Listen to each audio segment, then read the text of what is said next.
നമസ്കാരം. ഇന്ന് one scoop studio പോഡ്കാസ്റ്റിൽ എന്നോടൊപ്പം ഉള്ളത് നമുക്ക് ഏറ്റവും സുപരിചിതമായിട്ടുള്ളൊരു പേരാണ്. ഓമനത്തും തോന്നുന്ന പേരുള്ളൊരു വ്യക്തിയാണ്.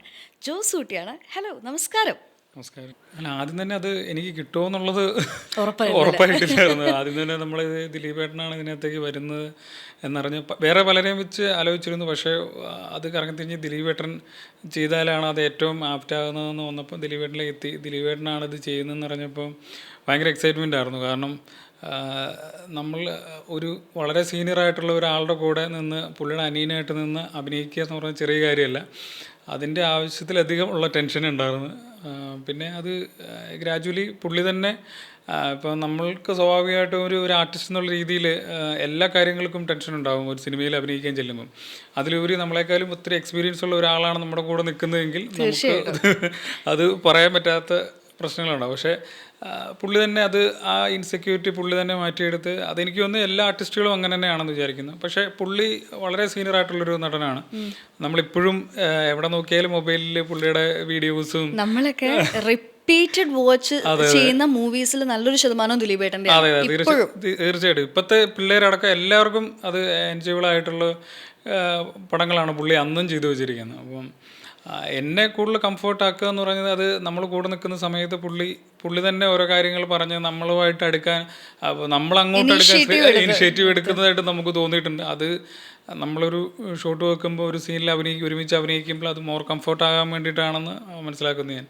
അപ്പം അങ്ങനെ ഒരു ഹെൽപ്പ് ഉണ്ടായിരുന്നത് കൊണ്ട് നമുക്ക് ഓക്കെ ആയിട്ട് കുഴപ്പമില്ല രീതിയിൽ ചെയ്തു പോയി എന്ന് പറയാം. മൂവി റിലീസ് ചെയ്ത് കഴിഞ്ഞിട്ട് ഒബ്വിയസ്ലി യു ഗോട്ട് ഇമ്മൻസ് എന്താ പറയുന്നത് നല്ല അഭിപ്രായങ്ങൾ. ലൈക്ക് അതിനെ എങ്ങനെയാണ്, അതായത് തിയേറ്ററിൽ ബിഗ് സ്ക്രീനിൽ നമ്മുടെ പെർഫോമൻസ് കണ്ടതിന് ശേഷം നമുക്ക് അറിയുന്നവരും നമ്മളെ അറിയാത്തവരും വളരെ നല്ല റെസ്പോൺസുകൾ ഇങ്ങനെ ടാഗ് ചെയ്തിട്ടൊക്കെ ഇടുമ്പോൾ ഞാൻ ഒരു സ്റ്റോറി ഷെയർ ചെയ്തിട്ടുള്ളത് കണ്ടിരുന്നു. അതായത് ഒരു സിനിമയിൽ ജോസൂട്ടിയുടെ ക്യാരക്ടറിനെ കുറിച്ച് നമ്മളാരും കാണാത്ത ഒരു പേഴ്സ്പെക്റ്റീവിൽ ഒരു സ്റ്റോറി കണ്ടു കഴിഞ്ഞപ്പം ശരിക്കും എന്ന് പറഞ്ഞിട്ട് ഒരു സ്റ്റോറി ഷെയർ ചെയ്തിരുന്നത് ഞാൻ കണ്ടിരുന്നു. സോ ഇൻസ്റ്റയിൽ വരുന്ന റെസ്പോൺസും അല്ലെങ്കിൽ പൊതുവെ നേരിട്ട് കാണുമ്പോൾ പ്രേക്ഷകരുടെ റെസ്പോൺസിനും എങ്ങനെയാണ് വെൽക്കം ചെയ്യുന്നത്? നമ്മൾ എല്ലാവരുടെയും റെസ്പോൺസിനെ ഭയങ്കര സ്നേഹത്തോടെയാണ് നമ്മൾ സ്വീകരിക്കുന്നത്. കാരണം ഓരോ സിനിമ കാണുമ്പോൾ നമ്മൾ അഭിനയിച്ച സിനിമകൾ കാണുമ്പം ഓരോരുത്തർക്കും ഓരോ രീതിയിലുള്ള അഭിപ്രായങ്ങളുണ്ടായിരിക്കും. അത് നല്ലതുമുണ്ട് മോശമായിട്ടുള്ളതുമുണ്ട്. അപ്പം നല്ലതിനെ ഞാൻ വളരെ പോസിറ്റീവായി സന്തോഷത്തോടെയാണ് എടുക്കുന്നത്. കാരണം നല്ലത് നമുക്ക് കേൾക്കുമ്പോൾ നമുക്ക് കൂടുതലായിട്ട് നമുക്ക് ഇനിയും നന്നാക്കണം എന്നുള്ളൊരു തോന്നലുകൾ വരും.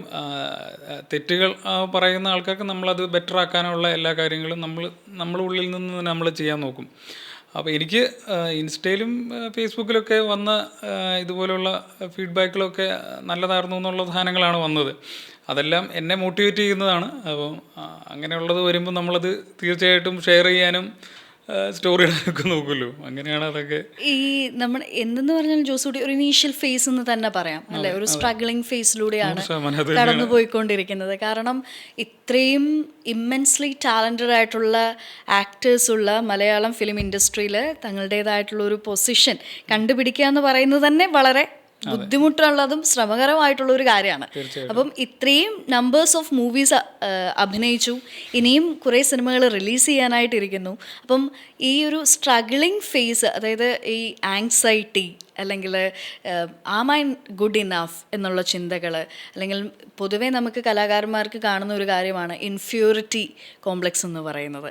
ഈ സാധനങ്ങളെയൊക്കെ എങ്ങനെയാണ് ആസ് ആൻ ആർട്ടിസ്റ്റ് മാനേജ് ചെയ്യുന്നത്? അല്ല, നമ്മൾ ഈ ഫീൽഡിൽ നിൽക്കുക എന്ന് പറഞ്ഞാൽ ഇതിൻ്റെ ഒരു സർവൈവൽ പരിപാടി അവസാനിക്കുന്നില്ല ഒരിക്കലും. ഇതിങ്ങനെ നമ്മൾ എത്ര നാൾ ഇൻഡസ്ട്രിയിലുണ്ടോ അത്രയും നാളും നമ്മൾ സർവൈവൽ തന്നെയാണ്. അതിപ്പം ഇവിടെ വലിയ ക്യാരക്ടർ റോൾ ചെയ്യുന്ന ആർട്ടിസ്റ്റ് ആയിക്കോട്ടെ, ഒരു മെയിൻ ലീഡ് ചെയ്യുന്ന ആർട്ടിസ്റ്റ് ആയിക്കോട്ടെ, എല്ലാവർക്കും സർവൈവലാണ്. അപ്പോൾ അവരുടെ പൊസിഷനിൽ എത്തുമ്പോഴേ നമുക്കറിയത്തുള്ളൂ ആ സമയത്തെ ബുദ്ധിമുട്ടുകൾ എന്താണ്, പ്രശ്നങ്ങൾ എന്താണെന്ന് മനസ്സിലാക്കാൻ പറ്റത്തുള്ളൂ. എന്നെ സംബന്ധിച്ച് ഞാനൊരു ബഡ്ഡിങ് ആർട്ടിസ്റ്റാണ്. വളരെ താഴെ നിന്ന് ഇങ്ങനെ കയറി വരാൻ ശ്രമിച്ചുകൊണ്ടിരിക്കുന്ന ഒരാളാണ്. അപ്പം എന്നെ സംബന്ധിച്ച് അവരനുഭവിക്കുന്ന സ്ട്രഗിളിൽ കൂടുതൽ നമ്മൾ ഇപ്പോൾ ഈ മൂവ്മെൻറ്റ് വരെ നമ്മൾ ഓരോ പോയിന്റിൽ നമ്മൾ അനുഭവിക്കുന്നുണ്ട്, ഓരോ രീതിയിലുള്ള സ്ട്രഗിൾ അനുഭവിക്കുന്നുണ്ട്. ഇതിനെ തരണം ചെയ്ത് മുമ്പോട്ട് പോകാൻ പറ്റുന്ന ആൾക്കാർക്ക് മാത്രമേ ഇൻഡസ്ട്രി നിൽക്കാൻ പറ്റത്തുള്ളൂ. അതിനെ നമുക്ക് അത്രയും പാഷനേറ്റ് ആയിട്ട് നമ്മളതിനെ കാണുന്നുണ്ടെങ്കിൽ മാത്രമേ നമുക്ക് ഈ ഇൻഡസ്ട്രിയിൽ നിൽക്കാൻ പറ്റത്തുള്ളൂ. അത് അത് നമ്മളിപ്പോൾ ഈ സിനിമയിൽ തന്നെയല്ല, നമ്മൾ ഏത് കാര്യത്തിലെടുത്താലും അങ്ങനെ തന്നെയാണല്ലോ. നമ്മൾ സർവൈവ് ചെയ്യുക, നമ്മൾ ചെയ്യേണ്ടത് എന്താണെന്നോ ഉള്ളത് നമ്മൾ കുറച്ചുകൂടി ഡീറ്റെയിൽ ആയിട്ട് ഓഡിയൻസിൽ എത്തിക്കണമെങ്കിൽ നമ്മൾ ഡെയിലി വർക്ക് ചെയ്തുകൊണ്ടിരിക്കണം. അപ്പം എന്നെ സംബന്ധിച്ച് ഞാനിപ്പോൾ ഇവിടെ നിൽക്കുന്ന ഈ ഒരു പൊസിഷൻ വരെ എത്താൻ ആക്ച്വലി സർവൈവലുണ്ട്, ബുദ്ധിമുട്ടുകളുണ്ട്, പ്രശ്നങ്ങളുണ്ട്. അതിനെല്ലാം ഓവർകം ചെയ്ത് നിൽക്കാനായിട്ട് ശ്രമിച്ചുകൊണ്ടിരിക്കുകയാണ്. ഈ അൺസർട്ടനിറ്റി എന്ന് പറയുന്ന ഒരു കാര്യമുണ്ടല്ലോ, പ്രത്യേകിച്ച് കലാകാരന്മാർക്ക്. അടുത്ത ഒരു സിനിമ അല്ലെങ്കിൽ അടുത്ത ഒരു സ്റ്റേജ് അല്ലെങ്കിൽ അടുത്ത ഒരു പാട്ട്, ഇതെപ്പോഴാണ് എന്നുള്ളൊരു വെയിറ്റിംഗ് ഉണ്ടല്ലോ. ഈ അൺസർട്ടനിറ്റീനെ എങ്ങനെയാണ് ടാക്കിൾ ചെയ്യുന്നത്? അല്ലെങ്കിൽ അത് അടുത്ത സിനിമയിലേക്ക് എത്തുന്നത് വരെയുള്ള ആ സമയത്തെ എങ്ങനെയാണ്, വേറെ എന്ത് കാര്യങ്ങളാണ് ചെയ്യുന്നത്? അല്ലെങ്കിൽ ആ അൺസർട്ടനിറ്റി ബ്രേക്ക് ചെയ്യാൻ എന്താ ചെയ്യാറ്? ഏറ്റവും പാടുള്ള കാര്യമാണ് ഇപ്പോൾ ഈ പറയുന്നത്, ഏറ്റവും പാടുള്ള കാര്യം. കാരണം നമ്മളൊരു സിനിമ കഴിഞ്ഞിട്ട് ഒരു കുറേ സമയത്ത് ഗ്യാപ്പ് വരുവാണ്. ആ ഗ്യാപ്പിൽ നമ്മളെങ്ങനെ അതിനെ ഓവർകം ചെയ്യുന്നതിനനുസരിച്ചിരിക്കും നമ്മൾക്ക് പിന്നീടുള്ള നമ്മൾ പോകുന്നത്.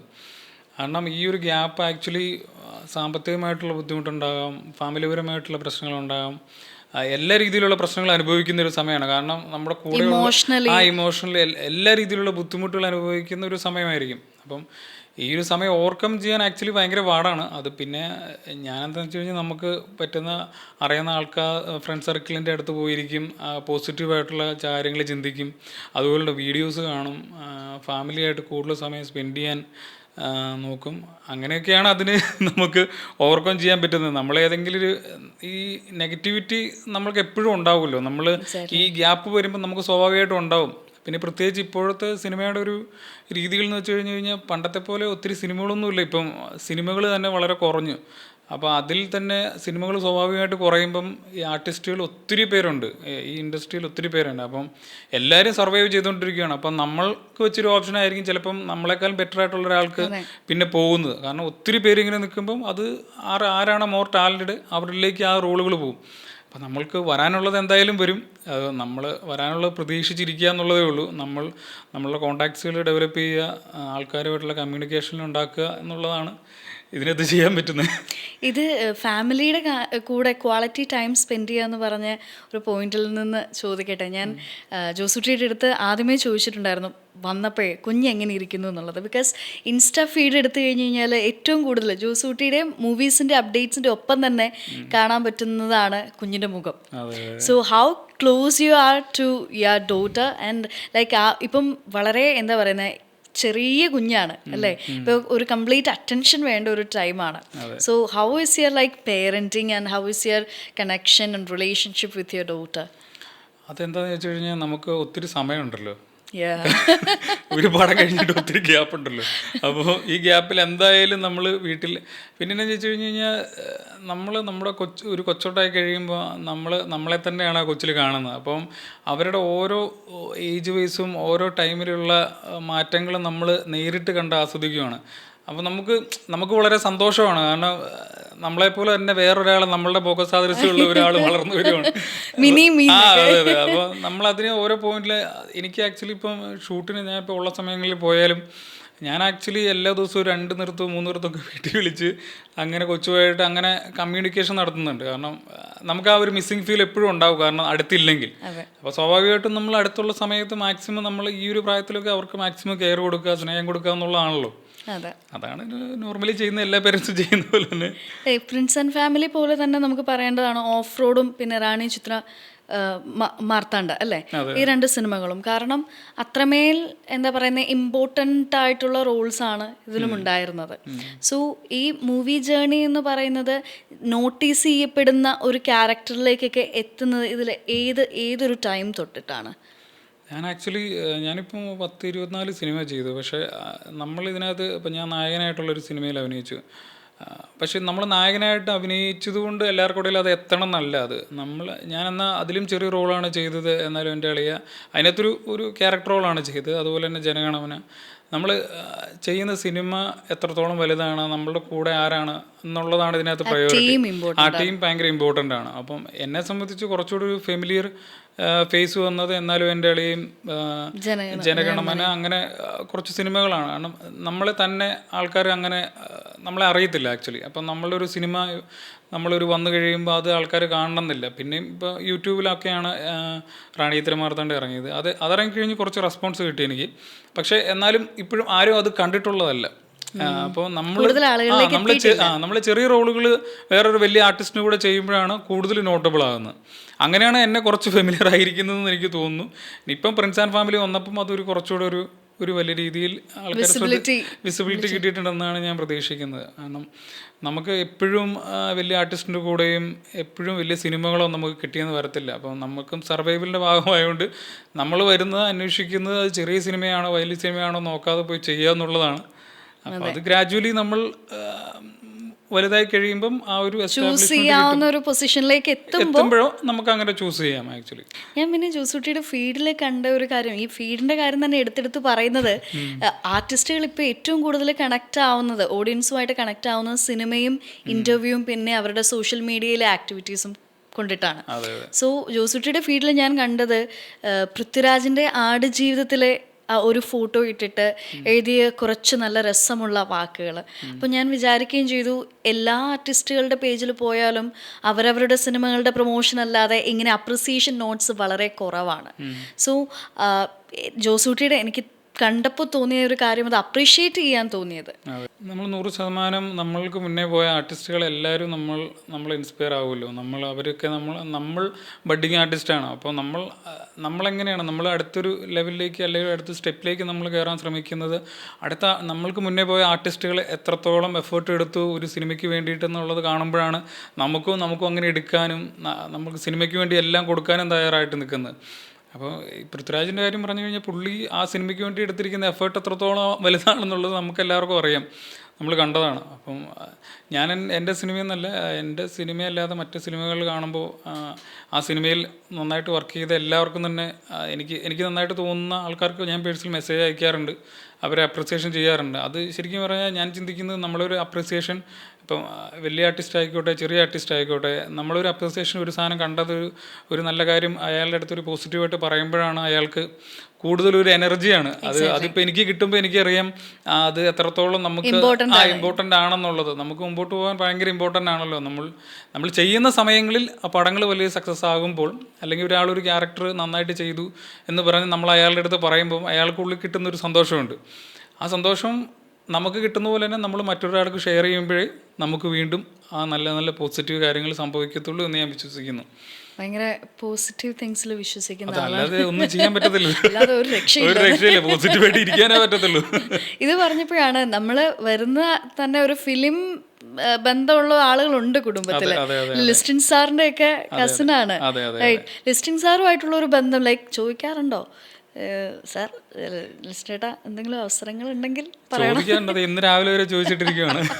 എപ്പോൾ കണ്ടാലും അത് തന്നെയാണ് ചോദിച്ചുകൊണ്ടിരിക്കുന്നത്. ആക്ച്വലി എന്നെ സംബന്ധിച്ച് ഞാനങ്ങനെ ഒരു വേറെ ബാക്ക്ഗ്രൗണ്ട് പരിപാടികളൊന്നുമില്ല. ഞാൻ വരുന്ന സമയത്ത് പുള്ളി എന്നുള്ള ഒരാൾ മാത്രമേ ഇൻഡസ്ട്രിയിലുള്ളൂ. അപ്പോൾ ആ ആള് ഭയങ്കര അപ്പം നമുക്ക് അങ്ങനെ ഒരാളുള്ളത് എന്നെ സംബന്ധിച്ച് ഭയങ്കര സപ്പോർട്ടീവ് ആയിരുന്നു. എല്ലാവരും നമ്മളൊരു സിനിമയിൽ ഇപ്പം നമ്മളൊരാളെ കാസ്റ്റ് ചെയ്തു എന്ന് കരുതി നമുക്ക് പെട്ടെന്ന് ആ സിനിമയിൽ പോയി അഭിനയിക്കാൻ പറ്റത്തില്ല. അതിനകത്ത് ചിലപ്പോൾ ഒരു 3-4 പേരും കൂടി ഡിസിഷൻ എടുക്കേണ്ടി വരും ഒരു ക്യാരക്ടർ റോളിലേക്ക് ആപ്റ്റ് ഇത് ചെയ്യുമ്പം. അപ്പം അങ്ങനെ ഒരു ഡിസിഷൻ മേക്കിങ്ങിൽ പുള്ളി വലിയൊരു ഇമ്പോർട്ടൻ്റ് തന്നിട്ടുണ്ട് എന്ന് ഞാൻ വിശ്വസിക്കുന്നു. തന്നതുകൊണ്ടാണ് എനിക്ക് ഇതുവരെയുള്ള കാര്യങ്ങൾ എൻ്റെ രീതിയിൽ എനിക്ക് ഒരു സിനിമയിലെ അടുത്ത സിനിമ പുള്ളിയുടെ അടുത്ത സിനിമകൾ ചെയ്യാൻ പറ്റിയത്. അത് ഞാൻ ഇങ്ങനെ ചോദിച്ച് പുറകെ നടക്കുന്നുണ്ട് പുള്ളിയുടെ അടുത്ത്. അപ്പോൾ അടുത്ത സിനിമകളിലും അങ്ങനെയൊക്കെ കിട്ടുമെന്ന് പ്രതീക്ഷിക്കുന്നു. പിന്നെ ഇതെന്താണെന്നറിയാം, നമ്മളൊരു സിനിമ കിട്ടി, 2 സിനിമ കിട്ടി, ഇത് കഴിഞ്ഞ് കഴിയുമ്പം നമ്മൾ ഗ്രാജുവലി വളരാനായിട്ട് നോക്കും. നമ്മൾ നന്നായാൽ മാത്രമേ ഉള്ളൂ പിന്നീട് അങ്ങോട്ട് പുറത്തുള്ള സിനിമകൾ നമുക്ക് കിട്ടി തുടങ്ങത്തുള്ളൂ. ആ ഒരു കിട്ടൽ എനിക്ക് വളരെ കുറവാണ്. അത് കിട്ടി തുടങ്ങട്ടെ എന്ന് ഞാൻ തന്നെ ആഗ്രഹിക്കുന്നു. എന്താ സിനിമകളൊക്കെ കണ്ടു കഴിഞ്ഞിട്ടുള്ള റെസ്പോൺസ്? ലിസ്റ്റിൻ സാർ എന്തെങ്കിലുമൊക്കെ പറഞ്ഞിട്ടുണ്ടോ? നല്ല അഭിപ്രായങ്ങൾ ഇങ്ങനെ എന്തെങ്കിലും ഓർമ്മയുണ്ടോ?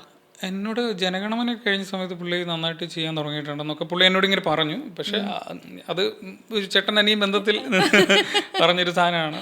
അതൊക്കെ കിട്ടുക എന്നുള്ളത് നമുക്ക് ഭയങ്കര. ഇപ്പം പുള്ളി ഞാനൊരു ഒരു ബ്രദറാണെന്നുള്ള രീതിയിലല്ല സിനിമയിൽ എന്നെ കാണുന്നത്. സിനിമയിൽ തീർച്ചയായിട്ടും അവരവരുടെ പൊസിഷൻ നിൽക്കുന്ന ഒരാളാണ്. അവർ ആ ഒരു ബന്ധം വെച്ചുകൊണ്ട് നമുക്കൊരു റോള് തരാനോ അല്ലെങ്കിൽ അത് ഒരു റോള് തന്നാൽ തന്നെ അവർ ഡയറക്ടറും അതിൻ്റെ ബാക്കി ക്യാമറ എല്ലാവരുമായിട്ട് ഡിസ്കഷൻ നടത്തിയിട്ട് അത് ആപ്റ്റാകുമെങ്കിൽ മാത്രമാണ് നമുക്ക് ഒരു റോള് തരുന്നത് ആക്ച്വലി.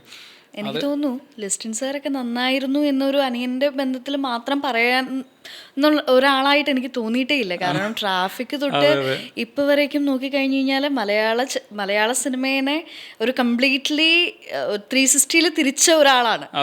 സോ സിനിമകളെയും ആർട്ടിസ്റ്റുകളെയും അപ്രീഷിയേറ്റ് ചെയ്യാൻ അത്ര പെട്ടെന്ന് അങ്ങ് ചെയ്യുന്ന ഒരാളായിട്ട് എനിക്ക് തോന്നിയിട്ടേ ഇല്ല. എന്നോട് എങ്ങനെ പറഞ്ഞിരുന്നു, പിന്നീട് പറഞ്ഞിട്ടില്ല, അന്നൊരു പ്രാവശ്യം പറഞ്ഞു. അല്ല, ഞാൻ ഇടയ്ക്കിടയ്ക്ക് ചോദിക്കും, ഞാൻ ചെയ്ത് കഴിയുമ്പം പുള്ളി എന്തായാലും ഇറങ്ങിയ പുള്ളിയുടെ പടങ്ങളാണ് നേരത്തെ കാണുമല്ലോ, സ്വാഭാവികമായിട്ട് ഇറങ്ങുന്നതിന്. അപ്പം ഞാൻ എങ്ങനെയായിരുന്നു എന്നൊക്കെ ചോദിക്കുമ്പോൾ കുഴപ്പമില്ല എന്നൊക്കെ പറഞ്ഞങ്ങ് വിടും. അപ്പം സീരിയസ്ലി അതെനിക്ക് ഭയങ്കര ഇൻസ്പിറേഷനാണ്.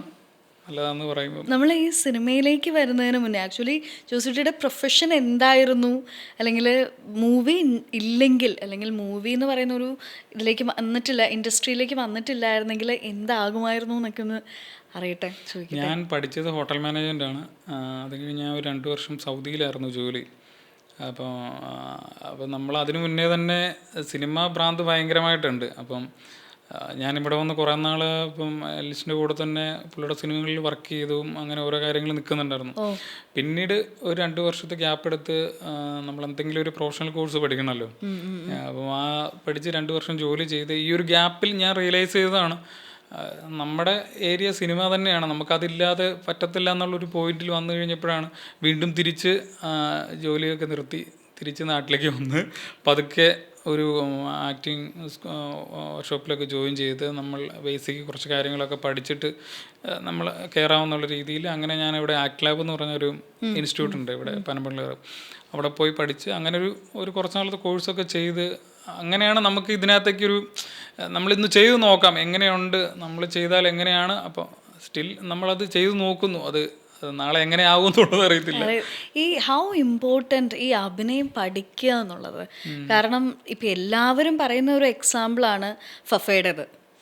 ഫസ്റ്റ് മൂവിയും പിന്നെ തിരിച്ചു വന്നതിന് ശേഷമുള്ള മാറ്റവും.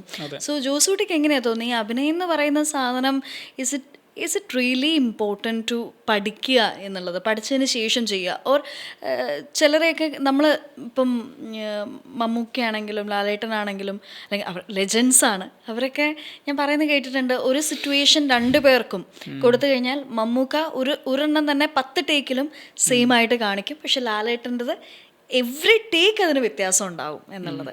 സോ ഇത് പഠിച്ച് ചെയ്യുക എന്നുള്ളത് എത്രത്തോളം ഇമ്പോർട്ടൻ്റ് ആണ്? ആക്ടിങ് എനിക്ക് എൻ്റെ ഒരു തോന്നലില്ല കേട്ടോ. ആക്ടിങ് എനിക്ക് തോന്നുന്നു നമുക്ക് പഠിക്കാൻ പറ്റുന്ന കാര്യം തന്നെയാണെന്നാണ് എൻ്റെ ഒരു തോന്നൽ.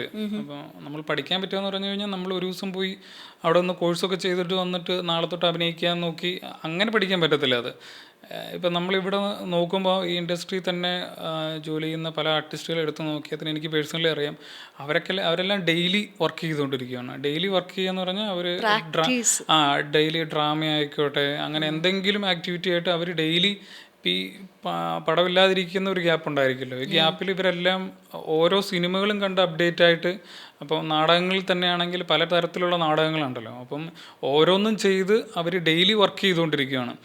ഈ വർക്ക് ചെയ്യുന്ന സാധനമാണ് നമുക്കൊരു അടുത്ത സിനിമ കിട്ടുമ്പോൾ നമ്മുടെ അഭിനയം കുറച്ചുകൂടെ ബെറ്റർ ആക്കാനായിട്ട് പറ്റുന്നത്. അപ്പോൾ അത് എല്ലാവരും ചെയ്യുന്നതാണ്. പിന്നെ ഇവരുടെയൊക്കെ ഈ ലെജൻസിൻ്റെയൊക്കെ പേര് പറഞ്ഞ് അവരൊക്കെ ബോൺ ആക്ടേഴ്സാണ്. അതുപോലെ തന്നെ ചില ആൾക്കാർക്ക് അവർ ജനറ്റിക്കലി ആ ടാലൻറ്റഡ് ഉണ്ട്, ഇല്ലാത്ത ആൾക്കാർ ഇങ്ങനെ ഓരോന്നിങ്ങനെ ചെയ്ത് ഡ്രാമയും അങ്ങനെയൊക്കെ ചെയ്താണ് എൻ്റെ ഒരു തോന്നലിൽ. അങ്ങനെയാണ് ഞാൻ കണ്ട പലരും അങ്ങനെയാണ് ചെയ്യുന്നത്. അപ്പം ഇത് വളരെ ഇമ്പോർട്ടൻ്റ് ആയിട്ടാണ് എനിക്ക് തോന്നിയത്. ഇപ്പം ഞാൻ കേട്ടിട്ടുണ്ട് മമ്മൂക്കയൊക്കെ ഇത്രയും ലെജൻഡാണ്, അവരൊക്കെ സ്റ്റിൽ പ്രിപ്പയറിങ് ആണ് അടുത്തൊരു പടത്തിന് വേണ്ടിയിട്ട്. എങ്ങനെ അത് അവരുടെ മൈൻഡിൽ ഉണ്ടായിരിക്കുമെങ്കിലും എങ്ങനെ അത് കുറച്ചുകൂടെ ഒരു ഡിഫറെൻ്റ് ആയിട്ട് ചെയ്യാൻ പറ്റും എന്ന് അവരുടെ മനസ്സിൽ അവർ ട്രെയിൻ ചെയ്തുകൊണ്ടിരിക്കുകയാണ് ഓരോരോ കാര്യങ്ങൾ. നമ്മളിതൊന്നും ഇത് കാണുന്നില്ലെന്നേ ഉള്ളൂ, നമുക്കറിയത്തില്ല. അപ്പം നമ്മളിതിൻ്റെ പുറകിൽ ആക്ച്വലി നല്ല എഫേർട്ട് ഉണ്ട്. പിന്നെ പെട്ടെന്ന് പഠിച്ചിട്ട് അഭിനയം പഠിച്ച് നമുക്കിവിടെ വലിയ ആളാകാമെന്ന് വിചാരിച്ചാൽ അത് നടക്കത്തുമില്ല. നമ്മൾ ഇൻഡസ്ട്രിയിൽ നിന്ന് ഓരോ ദിവസവും അപ്ഡേറ്റായി നിന്ന് പഠിച്ചാലേ നമുക്കും എന്തെങ്കിലും മാറ്റങ്ങൾ കൊണ്ടുവരാൻ പറ്റത്തുള്ളൂ. ജോസൂട്ടിക്ക് ആക്ച്വലി ഈ സിനിമ തരുന്ന ഒരു ഹൈ എന്താണ്? ഒരു ആക്ടർ എന്നുള്ള നിലയ്ക്ക് അഭിനയിക്കുക എന്നുള്ളതാണെങ്കിൽ ഡെഫിനറ്റ്ലി ഇപ്പോൾ ഈ പറഞ്ഞ പോലെ ഡ്രാമാസും നമുക്ക് ചെയ്യാം. വാട്ട് ഗീവ്സ് യു മൂവീസിലെ ഒരു ഹൈ എന്താണ്? ഇപ്പം എൻ്റെ ആക്ച്വലി ഏറ്റവും വലിയ സന്തോഷം എന്താണെന്ന് ഞാൻ പറയാം. നമ്മളൊരു സിനിമ, നല്ലൊരു സിനിമ തിയേറ്ററിൽ പോയി കണ്ട് നമ്മൾ ആ സിനിമ കണ്ട് ആസ്വദിക്കും. നമ്മൾ അത് എങ്ങനെ എക്സ്പ്ലെയിൻ ചെയ്യണമെന്ന് എനിക്ക് അറിയത്തില്ല. നമ്മളൊരു നല്ല സിനിമ തിയേറ്ററിൽ സ്ക്രീനിൽ ഇരുന്ന് കാണുമ്പം നമുക്ക് കിട്ടുന്നൊരു സന്തോഷം അത് പറഞ്ഞറിയിക്കാൻ പറ്റത്തില്ല. ആ ഒരു ഫീല്, ആ ഒരു മൂമെൻറ്റ് കിട്ടുന്നൊരു ഫീല് എനിക്ക് തോന്നുന്നു അതാണ് എനിക്ക് തോന്നുന്നു ഞാനിവിടെ നിൽക്കാനായിട്ട് എനിക്കിവിടെ നിൽക്കണം എന്ന് തോന്നിയതിൻ്റെ കാരണം അതാണ്. എന്നെപ്പോലെ കുറേ ആൾക്കാർ ഇവിടെയുണ്ട്, അവർക്കെല്ലാം ആ ഒരു ഫീലുണ്ട്. നമ്മളൊരു സിനിമ കാണുമ്പം, ഒരു നല്ല സിനിമ കാണുമ്പോൾ, അത് ആരുടെ സിനിമ ആയിക്കോട്ടെ, ഏത് ലാംഗ്വേജ് ആയിക്കോട്ടെ, നമ്മളൊരു സിനിമ കാണുമ്പോൾ കിട്ടുന്നൊരു ഫീലുണ്ട്. ഒരു നല്ല സിനിമ കണ്ടു കഴിഞ്ഞ് ഇറങ്ങുമ്പം നമ്മൾ മറ്റൊന്നും ചിന്തിക്കാതെ നമ്മൾ വണ്ടിയെടുത്ത് പോകുമ്പോൾ നമ്മൾ ആ സിനിമയെക്കുറിച്ച് ആലോചിച്ച്, അല്ലെങ്കിൽ തിയേറ്ററിൽ ആ സിനിമ കണ്ടിരുന്ന് കുറച്ചു നേരം നമ്മളിരുന്ന് ആലോചിക്കുക എന്ന് ആ കിട്ടുന്നൊരു ഫീലില്ലേ, അതാണ് ശരിക്കും പറഞ്ഞാൽ മറ്റെന്തിലും കിട്ടാത്ത ഒരു സന്തോഷം അതിൻ്റെ അത് കിട്ടുന്നുണ്ട്. അതാണ് നമ്മൾക്ക് ഈ ഇൻഡസ്ട്രിയിൽ നിൽക്കാനും നമ്മൾക്കും എന്തെങ്കിലും ചെയ്യണം എന്ന് തോന്നുന്നതിൻ്റെ പ്രധാനപ്പെട്ട കാരണം. എന്നെ സംബന്ധിച്ച് ഒരു സിനിമ കാണുമ്പോൾ കിട്ടുന്ന സന്തോഷവും അതിലുപരി അതിൻ്റെ അത് രണ്ട് ആക്ടേഴ്സ് തമ്മിൽ പെർഫോം ചെയ്യുമ്പം കിട്ടുന്നൊരു ഫീലൊക്കെ ഉണ്ടല്ലോ, അത് എക്സ്ട്രീമാണ് ആക്ച്വലി. അപ്പോൾ ഞാൻ ഒരു സിനിമ കണ്ട് നല്ലൊരു സിനിമയാണെങ്കിൽ ഞാൻ എല്ലാവരും വിളിച്ചു പറയും, ആ സിനിമ കാണണം, അത് എങ്ങനെയെങ്കിലും കാണണം, അത് ഇന്ന് തന്നെ കാണണം, എനിക്ക് പറ്റുവാണെങ്കിൽ ഞാനത് ഫേസ്ബുക്കിൽ ഇൻസ്റ്റയിലൊക്കെ എഴുതിയിടാൻ നോക്കും. അപ്പോൾ അങ്ങനെ ആ ഒരു സന്തോഷം നമുക്ക് മറ്റൊന്നിലും ഇതുവരെ എനിക്ക് കിട്ടിയിട്ടില്ല. അതാണെന്ന് എനിക്ക് തോന്നുന്നു എനിക്ക് ഇവിടെ നിൽക്കണം എന്ന് തോന്നുന്നതിൻ്റെ ഒരു കാരണം. എനിക്ക് ഫസ്റ്റ് ഷോ തന്നെ സിനിമ കാണണമെന്ന് ഭയങ്കര ആഗ്രഹമാണ്. നമ്മൾ ചില സിനിമയുടെ ട്രെയിലറും ടീച്ചറൊക്കെ കാണുമ്പോൾ ഉറപ്പായിട്ടും ഇത് വേറെ ആരും കാണുന്നതിന് മുമ്പ് ഞാൻ അവിടെ ഫസ്റ്റ് നിന്നിരുന്ന് എനിക്കിത് കാണണമെന്ന് ഭയങ്കര എനിക്കത് ഫസ്റ്റ് ചെയ്യുന്നു. കാരണം ഞാനിത് രണ്ടാമത്തെ ദിവസം കാണുന്നെങ്കിൽ പിന്നെ എനിക്ക് ആ ഒരു ആൾക്കാർ പറഞ്ഞു കേട്ടിട്ട് പിന്നെ കിട്ടുന്നൊരു സാധനം ഉണ്ടല്ലോ, പിന്നെ 2 ദിവസം ഫേസ്ബുക്ക് ഇൻസ്റ്റയോ എനിക്ക് തുറന്ന് നോക്കാനും പറ്റത്തില്ല. കാരണം എന്തെങ്കിലും ഒരു അഭിപ്രായം കേട്ടിട്ട് പോയി കഴിഞ്ഞാൽ പിന്നെ അത് മൊത്തത്തിൽ എന്നെ ബാധിക്കും. അതുകൊണ്ട് ഞാൻ മാക്സിമം ഫസ്റ്റ് ഷോ തന്നെ കാണും. വരാനിരിക്കുന്ന നമ്മുടെ സിനിമകൾ ഏതൊക്കെയാണ് പ്രതീക്ഷകൾ? എന്തൊക്കെയാണ് പ്രതീക്ഷകൾ? ഞാൻ അഭിനയിച്ച സിനിമ, ഞാനൊരു വെബ് സീരീസ് ഇറങ്ങാനുണ്ട്. ഐസ് എന്ന് പറഞ്ഞൊരു വെബ് സീരീസ് ഇറങ്ങാനുണ്ട്. അത് കുറച്ച് 2 വർഷം മുന്നേ ഷൂട്ട് ചെയ്ത് തീർന്നതാണ്. കൊണ്ടിരിക്കുന്നത് പള്ളിച്ചട്ടമ്പി എന്ന് പറഞ്ഞ ടൊവിനോയുടെ ഒരു സിനിമ ഇങ്ങനെ ഷൂട്ട് നടന്നുകൊണ്ടിരിക്കുന്നു. ബിഗ് നെയിംസ് ആണല്ലോ. അത് വളരെ ഭാഗ്യമാണ്. ഞാനത് വളരെ ഭാഗ്യമായിട്ടാണ് ഞാൻ അതിനെ കാണുന്നത്. അത് എനിക്കറിയത്തില്ല, ഞാനത് തിരിഞ്ഞു നോക്കുമ്പോൾ ഞാൻ ഇവരുടെ കൂടെയൊക്കെ ഇത്രയും വലിയ സ്റ്റാർസ്, ഇന്ന് ഇൻഡസ്ട്രിയിലെ ടോപ്പ് ഓഫ് നിൽക്കുന്ന ആൾക്കാരുടെ കൂടെ ഒരു സ്പേസ് കിട്ടുക എന്ന് പറഞ്ഞാൽ, അതിപ്പോൾ ഒരു സീനായിക്കോട്ടെ 2 സീനായിക്കോട്ടെ, അത് കിട്ടുക എന്ന് പറഞ്ഞാൽ എന്നെ സംബന്ധിച്ച് ഭയങ്കര ഹൈ ആണ്. കാരണം നമ്മൾ തിയേറ്ററിൽ നമ്മൾ കൈയടിച്ച് ആഘോഷിച്ച ആൾക്കാരാണല്ലോ ഇവരൊക്കെ. ഇവരുടെ കൂടെ ഒരു സ്പേസ് കിട്ടുക എന്ന് പറഞ്ഞാൽ ഭയങ്കര സന്തോഷം, അതൊരു ഭാഗ്യമായിട്ട് ഞാൻ കാണുന്നു. Specially you shared A story about Tovino Thomas today, ഇല്ലേ? ഇന്ന് ഇൻസ്റ്റയിൽ ഒരു സ്റ്റോറി ഇട്ടിട്ടുണ്ടായിരുന്നു ടൊവിയുടെ. സോ കൂടെയുള്ള ഒരു എക്സ്പീരിയൻസ് എന്ന് പറയുന്നത്, എസ്പെഷ്യലി ഇപ്പോഴത്തെ മലയാളികളുടെ ഒരു ഹാർട്ട് ട്രോബായിട്ട് നിൽക്കുന്ന ഒരാളാണ് ടൊവി. റൈറ്റ്, ചെയ്ത സിനിമകളെല്ലാം ഒന്നിനൊന്ന് ഹിറ്റാണ്. എല്ലാ ക്യാരക്ടേഴ്സും ഒരെണ്ണത്തോട് യാതൊരു ബന്ധവുമില്ലാത്ത രീതിയിൽ കരിയർ ചൂസ് ചെയ്തുകൊണ്ടിരിക്കുന്ന ഒരാളാണ്. സോ അദ്ദേഹത്തെ എങ്ങനെയാണ് കാണുന്നത്? ഒപ്പം ചെയ്തപ്പോൾ ഉണ്ടായിരുന്ന എക്സ്പീരിയൻസ് എങ്ങനെയാണ്? ആക്ച്വലി ഷൂട്ട് കഴിഞ്ഞിട്ടില്ല, ഷൂട്ട് നടന്നുകൊണ്ടിരിക്കുകയാണ്. ഇത് ആക്ച്വലി ഷൂട്ട് കഴിഞ്ഞിട്ട് പറയാമെന്ന് വിചാരിച്ചിരുന്ന കാര്യങ്ങളൊക്കെയാണ്. പക്ഷേ എനിക്ക് ഭയങ്കര സന്തോഷം. കാരണം ഷൂട്ട് തുടങ്ങിയിട്ട് ഇപ്പോൾ ഒരു 19 ദിവസമായി. അതിപ്പം കോമ്പിനേഷൻ സീൻസ് ഉണ്ട്, അതിപ്പം ചെയ്തുകൊണ്ടിരിക്കുകയാണ് കുറച്ചൊക്കെ. അപ്പം ആക്ച്വലി ഫസ്റ്റ് ഡേ ഷൂട്ട് വന്നു കഴിഞ്ഞിട്ട് ഡയറക്ടർ, ജനഗണമന ഡയറക്ടറാണ് ഡിജോ ജോസ് ആൻ്റണി. അപ്പം പുള്ളി എൻ്റെ ലുക്കും അങ്ങനെ 2-3 പേരുടെ ലുക്ക് കൊണ്ടുപോയി പുള്ളിയെ കൊണ്ട് കാണിച്ചു. അപ്പം പുള്ളി വന്നിട്ട്, അപ്പം ഞാനോർത്ത് നമ്മളെ അറിയത്തില്ലായിരിക്കും ഇത് ചെയ്ത്. അപ്പം പുള്ളി സ്വാഭാവികമായിട്ടും പുള്ളി വേറെ ലീഗ് നിൽക്കുന്നു, നമ്മളിങ്ങനെ വന്ന് അഭിനയിക്കുക. പുള്ളി വന്ന് പുള്ളിയുടെ അടുത്ത് പരിചയപ്പെട്ട് പുള്ളി എന്താകും പറഞ്ഞു, എടാ ഞാൻ നിൻ്റെ ഫോട്ടോ കണ്ടായിരുന്നു, ലുക്ക് കണ്ടായിരുന്നു, അടിപൊളിയായിട്ടുണ്ട് എന്നൊക്കെ പറഞ്ഞ് ഫസ്റ്റ് നമ്മളെ ഇത് ചെയ്തു. അപ്പോൾ തന്നെ നമുക്ക് ദൈവമേ പുള്ളി നമ്മളോട് മിണ്ടിയില്ല, ഞാൻ എങ്ങനെ അങ്ങോട്ട് മിണ്ടുമെന്ന് വിചാരിച്ചിരിക്കുമായിരുന്നു. അത് കഴിഞ്ഞ് ഇപ്പം ഞാനും വിജയരാമൻ ചേട്ടനും ഇവരെ ഒരുമിച്ചുള്ള സീക്വൻസാണ് കൂടുതൽ വരുന്നത്. അപ്പം അതിനത് ചെയ്യുമ്പം ഞാൻ ഒരിക്കലും പ്രതീക്ഷിച്ചില്ല പുള്ളി ഇത്രയും ഫ്രണ്ട്ലി ആയിട്ടുള്ള ഒരാളാണെന്നുള്ളത്. ഞാൻ ഇത്രയും പേരുടെ കൂടെ, കുറച്ച് പേരുടെ കൂടെ വർക്ക് ചെയ്തു, ഇത്രയും ഞാൻ ഒരിക്കലും പ്രതീക്ഷിച്ചില്ല. പുള്ളി ഭയങ്കര ഡൗൺ ടു എർത്ത് എന്ന് പറഞ്ഞാൽ പുള്ളി നമ്മളെയും കൂട്ടത്തിൽ ഇരുത്തിയിട്ട് പുള്ളി എല്ലാ കാര്യവും സംസാരിക്കും. എന്ത് തമാശയും പുള്ളി ഞാനത് പുള്ളി ഇങ്ങനെയൊക്കെ പറയുമോ, പുള്ളി എല്ലാ തമാശയും നമ്മുടെ കൂടെ ഇരുന്ന് നമ്മുടെ ഒരു ഫ്രണ്ടായിട്ട് ഇരുന്നിട്ട് പുള്ളി നമ്മളെ വിളിച്ചിരുത്തി എപ്പോഴും. അത് ഭയങ്കര സന്തോഷം തരുന്നൊരു കാര്യമാണ്. ഞാൻ ഒരിക്കലും പ്രതീക്ഷിച്ചില്ല പുള്ളി ഇങ്ങനെ നമ്മളുമായിട്ട് അങ്ങനെ ഒരു കംഫർട്ട് കമ്പനി ആകേണ്ട കാര്യമില്ല പുള്ളിക്ക്. പുള്ളി അത് അവരും നന്നാകും എന്ന് പറഞ്ഞു കഴിഞ്ഞാൽ അത് ഇപ്പം അവരും ആക്ടേഴ്സാണ്, നമ്മൾ കൂടെ നിൽക്കുന്നവരെ കംഫർട്ട് ആക്കുക എന്നുള്ളൊരു സാധനമുണ്ട്. എന്നാലും നമ്മളെ ഫുൾ ടൈം ഒന്നും നമ്മളെ വിളിച്ചിരുത്തി എനിക്കൊന്നൊരു കഥ പറയാനുണ്ട് എന്ന് പറഞ്ഞിട്ട് ഫുൾ ടൈം കഥ പറച്ചില്ല.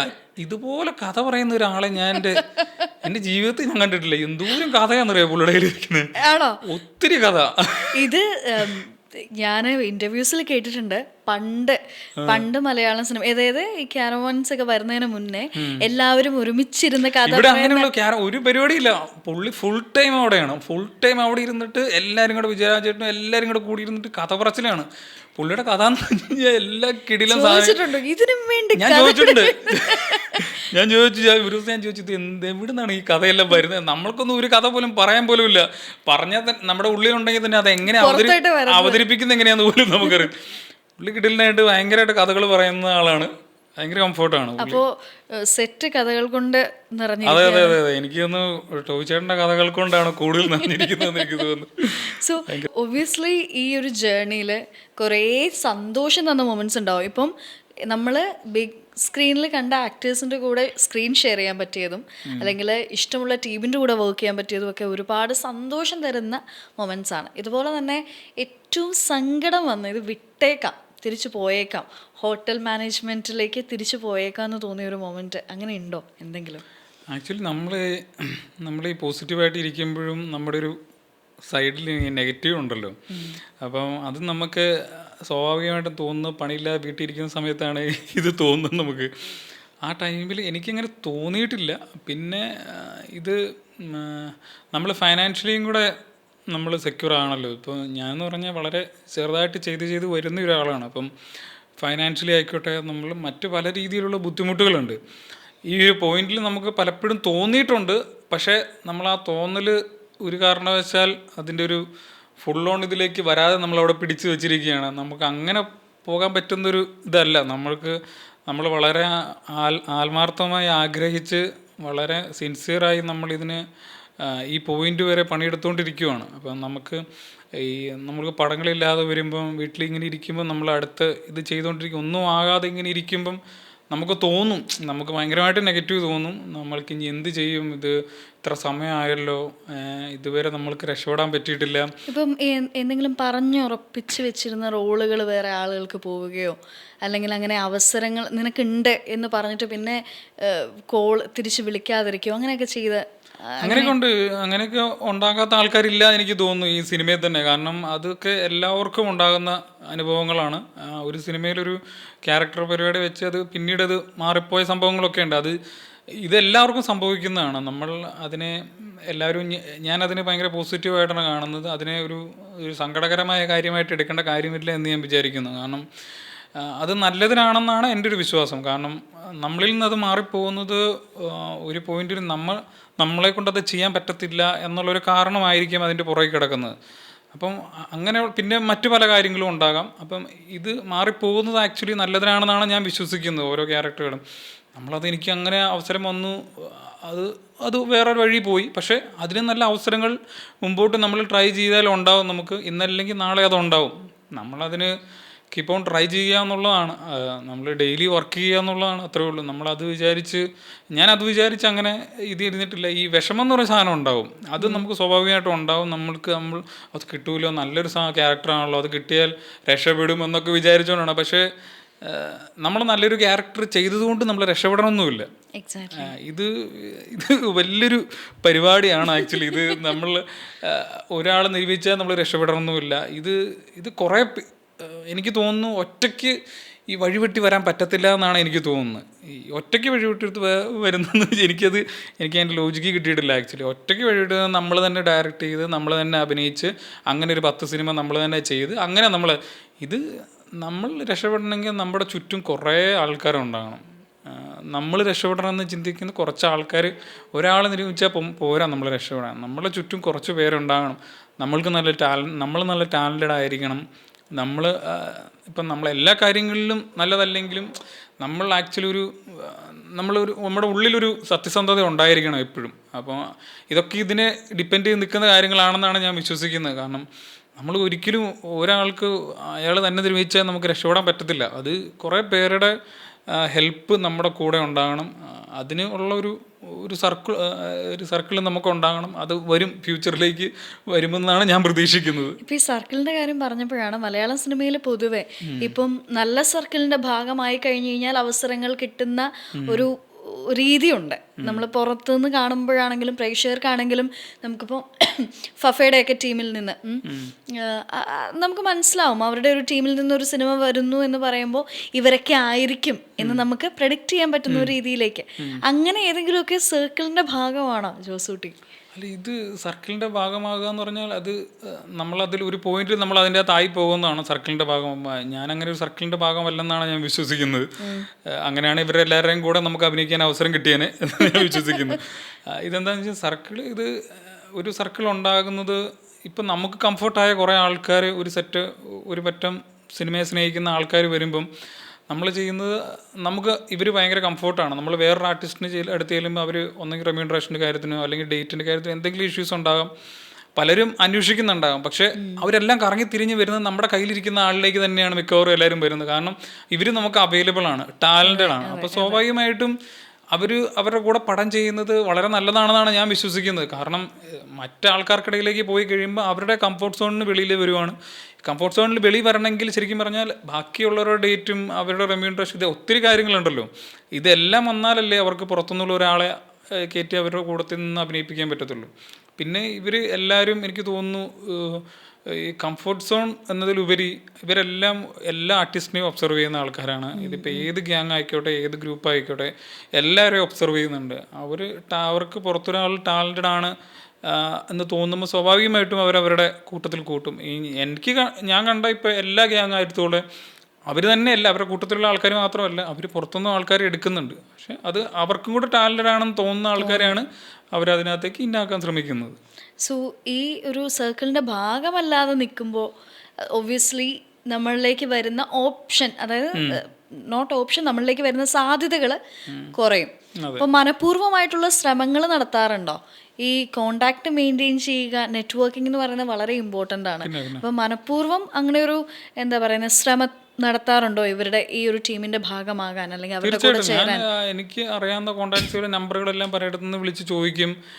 എല്ലാവരുടെ അടുത്ത് നമ്പർ മേടിച്ച് ഞാൻ വിളിക്കാറുണ്ട്. അപ്പോൾ ഞാൻ വിളിച്ച് പറയുമ്പോൾ ആരാ അറിയത്തില്ലല്ലോ എന്നൊക്കെ എല്ലാവരും പറയും. അത് അവർക്ക് അറിയത്തില്ല എന്നിട്ട് പറയുന്നതാണ്. അത് നമ്മൾ ഫെമിലിയർ ആകാത്തത് കൊണ്ടാണ് ആക്ച്വലി. അപ്പം അവരുടെ അടുത്ത് നമ്മൾ വിളിച്ച് നമ്മൾ ഇടയ്ക്കിടയ്ക്ക് കോണ്ടാക്ട്സുകൾ മെയിൻറ്റെയിൻ ചെയ്യുക. അല്ലാതെ ഈ ഇൻഡസ്ട്രി നിൽക്കാൻ പറ്റത്തില്ല. ഇതിപ്പം നമ്മൾ 2 സിനിമ ചെയ്ത് കഴിഞ്ഞിട്ട് എനിക്ക് സിനിമ വരുമെന്ന് വിചാരിച്ചുകൊണ്ടിരുന്നാൽ അവിടെ ഇരിക്കത്തേ ഉള്ളൂ. ഇത് നമ്മൾ അന്വേഷിച്ചിറങ്ങി, ഇപ്പം ഓരോരുത്തരും ചാൻസ് ചോദിക്കുന്ന ഓരോ രീതിയിലാണ്. അപ്പോൾ ഫ്രണ്ട്ഷിപ്പ് പുതുക്കലാണ്, ചിലപ്പം ഡയറക്റ്റ് വിളിച്ച് ചാൻസ് ചോദിക്കും, അങ്ങനെയുള്ള ആൾക്കാരുണ്ട്. അതിപ്പം ഈവൻ ഇവിടുത്തെ ലെജൻസ് ആയിക്കോട്ടെ, ഇവരെല്ലാം ഈ കോണ്ടാക്ട്സുകൾ മെയിൻറ്റെയിൻ ചെയ്യുന്ന ആൾക്കാരാണ്. ഈ കോണ്ടാക്ട്സ് മെയിൻറ്റെയിൻ ചെയ്തില്ലെങ്കിൽ നമുക്ക് ഇൻഡസ്ട്രി നിൽക്കാൻ പറ്റില്ല എന്നാണ് ഞാൻ വിശ്വസിക്കുന്നത്. കാരണം നമ്മളൊരു നല്ല സിനിമ ചെയ്ത് കഴിഞ്ഞിട്ട് നമ്മളവരെ വിളിച്ച് അപ്രീസിയേഷൻ ചെയ്യും, എന്തെങ്കിലും അവസരങ്ങളുണ്ടെങ്കിൽ തരണമെന്ന് പറയും. അതിലൊരു തെറ്റ് ഞാൻ കാണുന്നില്ല. അത് എന്നാൽ മാത്രമേ നമുക്കും നിൽക്കാൻ പറ്റുള്ളൂ എന്നാണ് ഞാൻ വിശ്വസിക്കുന്നത്. ജോസൂട്ടി ഇത്രയും സോഷ്യൽ മീഡിയയിൽ എത്ര ആക്റ്റീവാണ്? കാരണം ഇപ്പോൾ നോക്കുകയാണെങ്കിലും കറൻ്റ്ലി മലയാള സിനിമയിൽ ക്യാരക്ടർ റോൾസ് ചെയ്യുന്ന ഒരുമാതിരിപ്പെട്ട എല്ലാ നടന്മാരും നടികളും അല്ലെങ്കിൽ അഭിനേതാക്കളും അങ്ങനെ പറയാം, നമ്മൾ റീൽസിലൂടെയും ഇൻസ്റ്റയിലൂടെയും നമ്മൾ ഭയങ്കര ഫെമിലിയർ ആയിട്ടുള്ള ടാലൻറ്റഡ് ആയിട്ടുള്ള ആക്ടേഴ്സാണ്, റൈറ്റ്? സോ ഇതിനെ എത്രത്തോളം ഉപയോഗിക്കുന്നുണ്ട് ജോസൂട്ടി? ഞാൻ ആക്ച്വലി ഇൻസ്റ്റയിൽ ഉപയോഗിക്കുന്നത് വളരെ കുറവാണ്. ഇപ്പോൾ ഈ പറഞ്ഞ റീൽ ആയിക്കോട്ടെ, ഇങ്ങനെയുള്ള കാര്യങ്ങളിൽ ഞാൻ ഉപയോഗിക്കുന്നത് വളരെ കുറവാണ്. എന്ന് പറഞ്ഞാൽ നമുക്ക് അതെന്താണെന്ന് എനിക്കറിയത്തില്ല. നമ്മളത് ചെയ്യാൻ ഇതേ നിവൃത്തിയുള്ളൂ. നമുക്കിതെങ്ങനെയെങ്കിലും ചെയ്യണമെന്ന് വിചാരിക്കുമ്പോഴും ഇതെങ്ങനെയാണ് ചെയ്യേണ്ടത്, ഇതിൻ്റെ പല കാര്യങ്ങളുണ്ട്, നമുക്കറിയില്ല. ഇത് ഒരു പോയിന്റിൽ നമുക്ക് ഇത് പറ്റത്തില്ല, ഇത് തന്നെ ചെയ്താലേ കയറിപ്പോൾ നമ്മൾ ചെയ്യും. വേറെ നിവൃത്തിയില്ലെങ്കിൽ നമ്മൾ അതുപോലുള്ള റീലുകളും പരിപാടിയൊക്കെ ചെയ്യാൻ തുടങ്ങും. അത് നേരത്തെ ശീലിക്കാത്തൊരു കാര്യമാണ് അത്. അതുകൊണ്ടാണെന്ന് തന്നെയാണെന്ന് എനിക്ക് തോന്നുന്നു. ഞാൻ ഇൻസ്റ്റയിൽ വളരെ പുറകോട്ടുള്ള ഒരാളാണ്. അതെ, എല്ലാ കാര്യങ്ങളിലും വളരെ പുറകിലുള്ള ഒരാളാണ്. നമുക്ക് സോഷ്യൽ മീഡിയ പൊതുവെ അത്ര ആക്റ്റീവ് അല്ല. ആക്റ്റീവല്ല, നമ്മളിങ്ങനെ കയറി നോക്കും, മറ്റുള്ള ആൾക്കാർ റീലൊക്കെ നോക്കും, ഫോട്ടോസൊക്കെ കാണും. പക്ഷെ നമ്മൾക്കൊരു ഫോട്ടോ ഇടാൻ ചിലപ്പോൾ ഒരു വലിയൊരു ഗ്യാപ്പിന് ശേഷമായിരിക്കും ഒരു ഫോട്ടോ ഇടുന്നത്. ഇപ്പം ഞാൻ ഓണത്തിനൊരു ഫോട്ടോ ഇട്ടു. ഇനിയിപ്പം സാധാരണ ഡെയിലി ഇതൊക്കെ അപ്ഡേറ്റ് ചെയ്തുകൊണ്ടിരിക്കണം. ഡെയിലി 1-2 ഫോട്ടോകളും സ്റ്റോറീസൊക്കെ ഇട്ട് അങ്ങനെ ഇടാൻ നമ്മളിത് എനിക്കറിയില്ല. എനിക്ക് ഇവർക്കൊക്കെ എങ്ങനെയാണ് ഇതിൻ്റെ ടൈം കിട്ടുന്നതെന്ന് എനിക്കറിയത്തില്ല. നമ്മൾ ഈ ആൾക്കാരെ വിളിച്ചേട്ടാ ഒരു ചാൻസ് ഉണ്ടോ എന്ന് ചോദിച്ചിട്ട് ഇത് എവിടെയാണ് ഇവർക്ക് ഇതിനെല്ലാം കൂടെ മെയിൻറ്റെയിൻ ചെയ്യുന്നതെന്ന് എനിക്കറിയില്ല. എനിക്കത് മെയിൻറ്റെയിൻ ചെയ്യാൻ ഇതുവരെ പറ്റിയിട്ടില്ല. പക്ഷെ അത് ഇമ്പോർട്ടൻ്റ് ആയിട്ട് വളരെ ഇമ്പോർട്ടൻ്റ് ആയിട്ട് തോന്നിയിട്ടുണ്ട്. കാരണം ഇന്നത്തെ കാലഘട്ടത്തിൽ പണ്ടൊക്കെ എനിക്ക് തോന്നുന്നു ഈ ഓഡീഷൻസ് ഒക്കെ വരുമ്പം അതിനകത്ത് പ്രത്യേകം മെൻഷൻ ചെയ്തിട്ടുണ്ട്, ഇൻസ്റ്റാ റീല് അയച്ചിടരുത്, ഇൻസ്റ്റയിൽ റീല് ചെയ്യുന്ന അങ്ങനത്തെയുള്ള ഇത് നമ്മൾ പ്രതീക്ഷിക്കുന്നില്ല എന്നുള്ളത്. ഇന്നിപ്പോൾ ഇൻസ്റ്റാ റീല് ഉണ്ടെങ്കിൽ മാത്രമേ ഓഡീഷൻ എടുക്കാം, ആ ഒരു ഇൻസ്റ്റാ ഐഡി ഉൾപ്പെടെ കൊടുക്കേണ്ട ഒരു അവസ്ഥയിലേക്ക് വന്നു. അപ്പം ഇതിപ്പം ഓരോ ജനറേഷൻ മാറി വരുമ്പം സിനിമയുടെ രീതികൾ മാറി വരുമ്പം അതിനനുസരിച്ച് നമ്മൾ മാറുക എന്നുള്ളതാണ്. അല്ലാതെ മാറിയില്ലെങ്കിൽ നമ്മൾ അവിടെ കുത്തിയിരിക്കും. അപ്പം ഞാൻ അതുകൊണ്ട് എന്തെങ്കിലും അപ്ഡേറ്റുകൾ പരിപാടികളൊക്കെ പുതിയതായിട്ടുള്ള ചെയ്യാൻ ആഗ്രഹിക്കുന്നുണ്ട്, ചെയ്യണമെന്നുണ്ട്. മിനിമം 2 പോസ്റ്റെങ്കിലും ഇടണം എന്ന് ആഗ്രഹമുണ്ട്. അന്നേരം ആയിരിക്കും വേറെ എന്തെങ്കിലും ഒരു 4 പരിപാടിയും കൂടെ വരുന്നത്. അന്നേരം ഇത് ചെയ്യണം പറ്റത്തില്ലാതെ ഒരവസ്ഥ വരുന്നു. എന്തായാലും അത് ആക്റ്റീവ് ആകണമെന്ന് ആഗ്രഹമുണ്ട് എനിക്ക്. ഈ സിനിമ ഇപ്പം ജോസൂട്ടി പലതവണ റിപ്പീറ്റ് ചെയ്ത ഒരു സെന്റൻസ് എന്ന് പറയുന്നത്, നമ്മൾ 1-2 സിനിമ ചെയ്തത് കൊണ്ടിട്ടോ അല്ലെങ്കിൽ 2 ക്യാരക്ടർ ചെയ്ത് കൊണ്ടിട്ടോ നമ്മളിവിടെ ഉണ്ട് എന്ന് ആളുകൾ അറിയണമെന്നോ യാതൊരു നിർബന്ധവും ഇല്ല എന്നുള്ളത്. അപ്പം ഈ പുതിയതായിട്ട് സിനിമ എന്ന് പറയുന്നതിനെ ഇപ്പം എനിക്ക് തോന്നുന്നു ഇപ്പോഴത്തെ അവസ്ഥയിൽ പലതും മാറിയിട്ടുണ്ടാവാം, പലർക്കും ഈ ചിന്താഗതി മാറിയിട്ടുണ്ട്. പക്ഷെ എന്നാലും പൊതുവെ ഭയങ്കര ഗ്ലാമറസ് ആയിട്ടുള്ള ഒരു ജോലി ആയതുകൊണ്ടിട്ട് എങ്ങനെയെങ്കിലും എത്തിപ്പെടുക, എന്തെങ്കിലുമൊക്കെ റോൾസ് ചെയ്യുക എന്ന് ആഗ്രഹിക്കുന്ന ആളുകളുണ്ട്. അപ്പോൾ അവരുടെ അടുത്ത് ജോസൂട്ടിക്ക് എന്താ പറയാനുള്ളത്? ബിക്കോസ് ഇപ്പോഴും എന്താ പറയുക, നല്ല ക്യാരക്ടേഴ്സ് കിട്ടുന്നുണ്ടെങ്കിൽ പോലും ജോസൂട്ടി പറയുന്നത് you are in A struggling period എന്നുള്ളതാണ്. ഇപ്പോൾ 20ന് മുകളിൽ സിനിമകൾ ചെയ്തിട്ടും. സോ അങ്ങനെ പെട്ടെന്ന് ഒരു ദിവസം വന്നിട്ട് ഒരു സ്റ്റാർ ആവാം എന്ന് വിചാരിക്കുന്ന ആളുകൾ, അഭിനയത്തോട് ആഗ്രഹമുള്ളവരും ചിലപ്പോൾ ഇതിൻ്റെ ഒരു എന്താ പറയുന്നത്, ഇതിൻ്റെ പോപ്പുലാരിറ്റിയും ഇതിൽ നിന്ന് കിട്ടുന്ന ഒരു മോണിറ്ററി ബെനഫിറ്റും അല്ലെങ്കിൽ ഒരു വിസിബിലിറ്റിയും ഒക്കെ ഇഷ്ടമുള്ള ഒരു ടീം ഉണ്ടാവാം. ഇങ്ങനെയുള്ളവരുടെ അടുത്തേക്ക് എന്താ പറയാനുള്ളത്? അല്ല, ഇന്നിപ്പോൾ നേരത്തെ നമ്മൾ പറഞ്ഞ ഇൻസ്റ്റയുടെ കേസ് പറഞ്ഞത് തന്നെയാണ്. ഇന്ന് സാധ്യതകൾ വളരെ വലുതാണ്. സാധ്യതകൾ നമ്മളൊരു സിനിമ കാണുമ്പോൾ നമ്മൾക്ക് ചിലപ്പം അറിയില്ലായിരിക്കും. പക്ഷേ നമ്മളെ അറിയുന്നതിൽ കൂടുതൽ പിള്ളേർ സെറ്റും എല്ലാവരും അറിയുന്ന ഒത്തിരി ആർട്ടിസ്റ്റുകളുണ്ട് ഇവിടെ. അപ്പം അതിനാ ചോദിച്ചാൽ നമുക്ക് ഒത്തിരി സാധ്യതകളുണ്ട്. ആക്ച്വലി ഈ ഒരു ഇന്നത്തെ കാലഘട്ടത്തിൽ ഒത്തിരി വലിയ സാധ്യതകളുണ്ട്. ഇതുപോലുള്ള വീഡിയോസും റീൽസും ഒക്കെ ആയിട്ട് നമ്മുടെ ഫേസ് നമുക്ക് ഫെമിലിയർ ആക്കാൻ പറ്റും. അപ്പോൾ പലരും എനിക്ക് തോന്നുന്നുണ്ട് ചില യൂട്യൂബേഴ്സൊക്കെ ഇതെല്ലാവരും സിനിമയിൽ അഭിനയിക്കണം എന്നുള്ള രീതി വരുന്ന ആൾക്കാരായിരിക്കും. അപ്പോൾ അവർ റീലും ഇതുപോലുള്ള യൂട്യൂബ് കണ്ടൻറ്റുകളും ഒക്കെ ഇട്ടിട്ട് അവർ ഭയങ്കര ഫെമിലിയറായി ആക്ച്വലി. അപ്പോൾ ഒരു പോയിന്റ് കഴിഞ്ഞപ്പോൾ പിന്നെ അവർ ചിന്തിക്കുന്നുണ്ട്. പലരും എന്നോട് ഞാൻ ചോദിച്ചു, പലരും പറഞ്ഞിട്ടുണ്ട് ഇനി ഞങ്ങൾ സിനിമയിൽ അഭിനയിക്കണം എന്നുള്ളൊരു ആഗ്രഹമില്ല അവർക്ക്. കാരണം അവർ ഉദ്ദേശിക്കുന്നതിന് മേളിൽ അവർക്ക് പൈസ കിട്ടുന്നുണ്ട്, ഉദ്ദേശിക്കുന്നതിന് മേളിൽ അവരുടെ ഫേസ് റീച്ചായി. വല്ലപ്പോഴും ഒരു സിനിമയ്ക്ക് വേണ്ടിയിട്ട് അവരെ ഇങ്ങോട്ട് വിളിക്കുന്നു, അവരെ വിളിക്കുന്നുണ്ട്, പല ടോപ്പ് ഡയറക്ടേഴ്സും അവരെ വിളിക്കുന്നുണ്ട്. അതിൽ കൂടുതൽ അവർ ആഗ്രഹിക്കുന്നില്ല ആക്ച്വലി.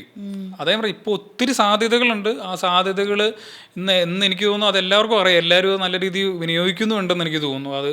ആ സാധ്യതയിലൂടെ ഇന്ന് സിനിമയിലേക്ക് കടക്കാൻ വളരെ എളുപ്പമാണ്. ഇന്ന് ഇവിടെയുള്ള എല്ലാ ഡയറക്ടേഴ്സും ഇൻസ്റ്റയും ഫേസ്ബുക്കും ഇതൊക്കെ വളരെ ആക്റ്റീവായിട്ട് ശ്രദ്ധിക്കുന്ന ആൾക്കാരാണ്. അപ്പോൾ സ്വാഭാവികമായിട്ടും നല്ലൊരു കണ്ടന്റ് ഇട്ട് നല്ല രീതിയിൽ റീച്ചുള്ള ഒരാളെ സ്വാഭാവികമായിട്ടും എല്ലാവരും നോട്ട് ചെയ്യും. അവൻ ടാലൻറ്റഡ് ആണെങ്കിൽ അവനെ അടുത്ത സിനിമയിലേക്ക് അവർ ക്ഷണിക്കും. ഈസി ആയിട്ടാണ് എനിക്ക് തോന്നുന്നത് കുറച്ചുകൂടെ. And I wish all the best Josutty. Because ഇനിയും ഒരുപാട് ബെസ്റ്റ് ടീംസിൻ്റെ കൂടെയുള്ള സിനിമകൾ വരട്ടെ. ക്യാരക്ടർ റോൾസ് മാത്രമല്ല, നായകനായും പ്രതിനായകനായും ഒക്കെ ബിഗ് സ്ക്രീനിൽ കാണാൻ നമ്മളെ ജോസൂട്ടിന് ഇഷ്ടമുള്ള ആരാധകർക്ക് സാധിക്കട്ടെ എന്ന് ആശംസിക്കുകയാണ്. And all the best dear.